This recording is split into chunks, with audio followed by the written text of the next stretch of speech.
There is a saying that when you're on cloud 9, you can see the whole world. But guess what? I think schools are just starting to discover and explore cloud 10, a part of the internet, where you not only see the world, you can be part of the world. In fact, the world can be your classroom. Hi, I'm Mirtschin. I teach in a small school in country Western Victoria, Australia. Our students are socially and geographically isolated.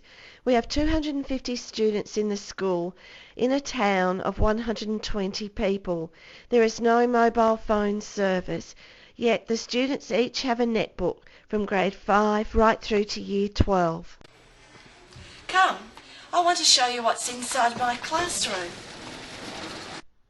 You will often find students connected to other classes across the globe. Here we learn about other cultures, beliefs, goals, ideals, interests, fears, disasters, and often we learn that we share the same passions, aims, and aspirations. Students have learnt to fold paper money for Chinese weddings, play traditional Asian games, learnt to dance, play Malay drums, and much more. Global travel, global social networking, and the ability to work globally online, buy and sell online internationally means that global education is a must. Halfway through a direct link-up with a class from Malaysia, I was asked by one student, "By the way, where is this Malaysia?" After analysing the dots that appeared on her YouTube school life video that had been uploaded, another student asked me where that country was. It was Japan. My Year 11 students had already spent 5 weeks collaborating and interacting with the Japanese students. Students say that they learn more about themselves, their own culture and country. Hawkesdale is in the heart of the world's largest geopark called Kanawinka, and this is where our e-journey began 4 or 5 years ago. We created podcasts for the Volcano Discovery Centre at Penshurst and blogged about our backyards. The world's smallest geopark is based in Hong Kong, and we have strong community connections with them. Students have been able to listen to a number of Hong Kong and Australian experts speak about these geoparks, talking about the area that they live in using Blackboard Collaborate.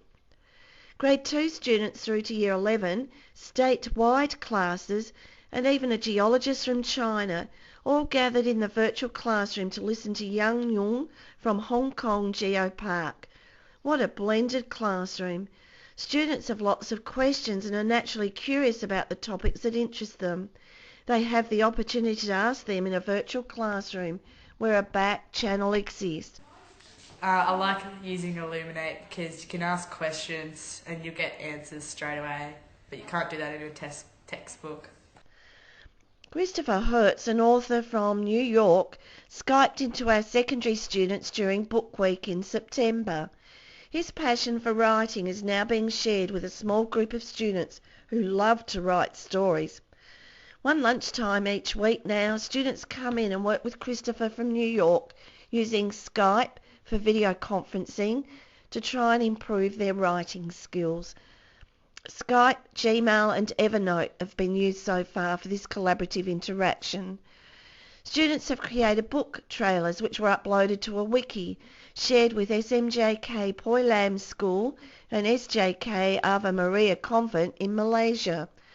A group of students from Malaysia, all with different backgrounds, also created book trailers that represented their cultures: Malay, Indian, Chindian, Chinese and Nyonya.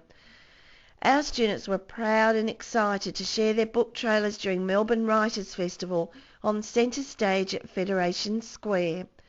Veronica and Yvonne, the Malaysian teachers, their students, and a good number of VIPs from Malaysia video conferenced into the crowd at Federation Square in Melbourne to share and showcase these book trailers. There were so many community groups, global groups involved in this project. Australia fits nicely into the Asian time zones, but then language becomes a problem. However, the Asian students are keen to improve their English. A lecturer from Japan emailed me to find out whether my students could produce short video clips to share family life and school life with her students as they were studying interpretation for their English subject. A Moodle was set up, complete with a forum and a space to embed the student videos. My students have now continued on writing essays on the learning of languages with these university students. You don't need a big one, as most tools that I use are free. You can connect to other cultures in both real and non-real time when you work in the cloud. You need to have a 24/7 point of connection, though, and blogging is ideal for this. Start with a class blog, read other blogs, then start with your own and individual student blogs. The EduBlogger is fantastic for resources. Wikis are another favourite for collaborating and creating. Wallwisher, VoiceThreads, Google Docs can be used for asynchronous connections. However, the most powerful of all are the synchronous connections like Skype, Blackboard Collaborate, Google Docs, TitanPad, PiratePad, etc. Students have to be given opportunities to connect with others from different cultures. Much as some dislike it, make them individually communicate with a microphone so that they have to make themselves understood. Have predetermined questions. Bring objects to share to the web camera. Curiosity usually overcomes any shyness. Sometimes I just leave the room so that they have to make themselves understood and take ownership of their learning when video conferencing with another class or student. Students need to establish an educational learning network of their own. My Year 11 students are now on Twitter. They've also joined an educational global Skype group for instant connections with students from India and Europe from home and at school. Let the students be teachers, as this is the best learning. They can bring an object to the web camera and talk about it, e.g. food, sports equipment, objects that reflect where they live, etc. Sarvesh from Taman Bukit Maluri Secondary School, Kuala Lumpur, Malaysia, is explaining how to use Microsoft Kodu using video conferencing with Skype. He won a national Microsoft competition in Malaysia for his game. My students downloaded Kodu on their netbooks, played his game, and then emailed back to him with their feedback. Combine two different global classes in a virtual classroom and watch the magic begin. Most are comfortable using the chat facility, the emoticons, and writing on the whiteboard.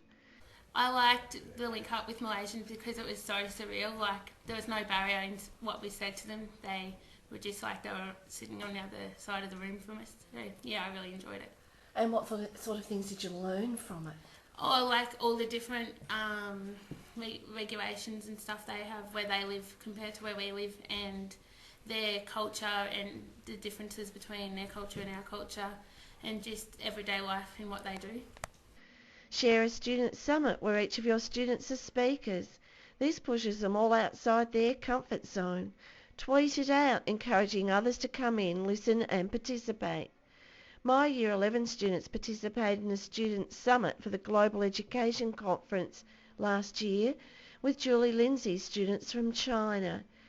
First, we set up a Wallwisher where students could post sticky notes saying what they would like to know of each other or what they would like to learn from each other. We then used Blackboard Collaborate to bring the two classes together. Not only were our students in that room, but there were approximately 30 global interested educators with them, listening to their learning. Here is what the students have to say. Yeah, I enjoyed the connections in the Global Education Conference 2010 with the Chinese students. It was real good because we got to compare our projects. I liked sharing our ideas with them and then them sharing their ideas with us and allowing us to comment and give them a hand. It was also good just the cultural differences, just to explore those and get to know each other a bit better and the cultures. So, yeah. The students from China asked us for our advice on their movies and their outsourced videos, and I think that was great because we were able to give them a second opinion. Sometimes when it's your work, you're blind to several things, and I think they got quite a few different comments that will help them to improve their movies. Give the students the opportunity to continue networking after initial link-ups and global projects. I was surprised to find a few of the kids from the class that we connected with. They added me on Facebook, and so I do keep in touch with them. Let them display their products and outcomes on their blogs, voice threads, YouTube, etc. if they're old enough. Students need to reflect regularly, and their blogs are ideal for this.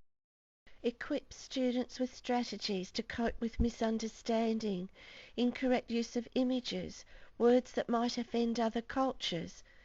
One of our girls was asked to change her avatar by a teacher in Oman as her arms and legs were showing.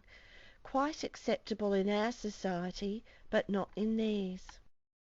Communicate and share with parents, leadership and other colleagues using a school, teacher or class blog, Facebook group, newsletters, emails, meetings, etc.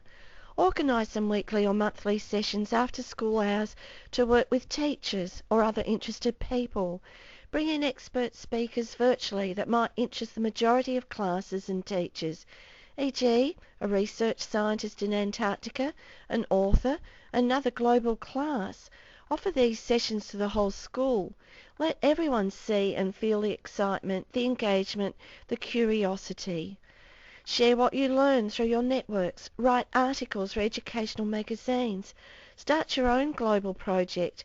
Use the online space to share wherever you can. Offer to present at online and face-to-face conferences. To be a pioneer on the cloud, or a leader, or a captain, you need to be willing to take risks. You'll have to work through any issues that may arise. The biggest challenge of all can be the internet itself. Access to it often fails at the most crucial of times. So make sure you've talked about alternatives, have backup plans and reschedule where possible. Communication, communication, communication with anyone you work with is the key to success. Be prepared to work hard as you may ever have worked in your life. Be patient, committed and dedicated. You will need to be determined to succeed. You will need to work in a team, keep that enthusiasm and overall maintain a sense of humour. Strong organisational skills will be required and a passion for learning. But enjoy the journey into the best that 21st century learning can give. The world can be our classroom.